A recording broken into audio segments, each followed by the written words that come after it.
Pain. I actually think that the element of surprise is pretty important. You'll actually see some Queen of Pain skip Blink in the first 3 levels, which they don't expect to burst. So like let's say level 4, you have 2 Shadow Strike and 2 Scream of Pain.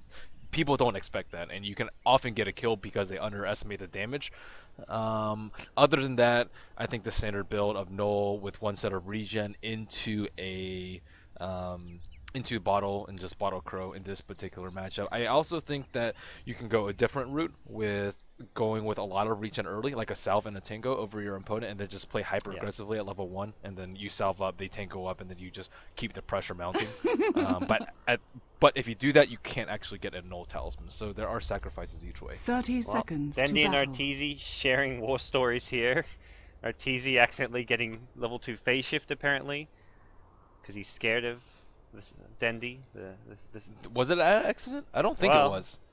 You'll very rarely he see says players in this game. I got 2 phase shift, you scared me. Maybe it was an accident, but he got the second point because he was scared of Dendi's mind games. Whereas Dendi, last year's 1v1 championship, left his career at the Rune and didn't get to use it because of that. The battle apparently. begins. So I don't remember that. we'll have the returning 1v1 champion, Ice playing later today. Mushi, the runner-up, also in the 1v1 tournament, so DK well represented here. Oh, and of course the block is super important. As we see Dendi last time, he actually got a better block on Radiant, which is very, very rare. You won't see that very often. Most of the time, Dire will get even or slightly better block. Well, Arteezy, I mean, he invented the Arteezy block, but Dendi made that one of those. There was an amazing video all about blocking back in Dota 1 in when he did like an how to play SF kind of video. So we'll see how the start get things going here. And Shadow Strike level 1 from Arteezy for Dendi has not actually skilled anything up just yet. Dendi's got Shadow Strike and 2 creeps on him. This is a lot of damage. Yeah, that's way too much damage to take this early.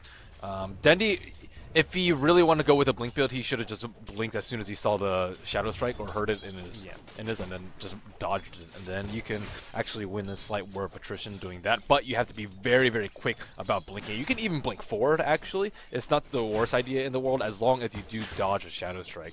But Dendi is on his own hill, and he will have the protection of that, so Arteezy can't put out further aggression. And he knows he's a little bit behind and will ferry himself over a flash.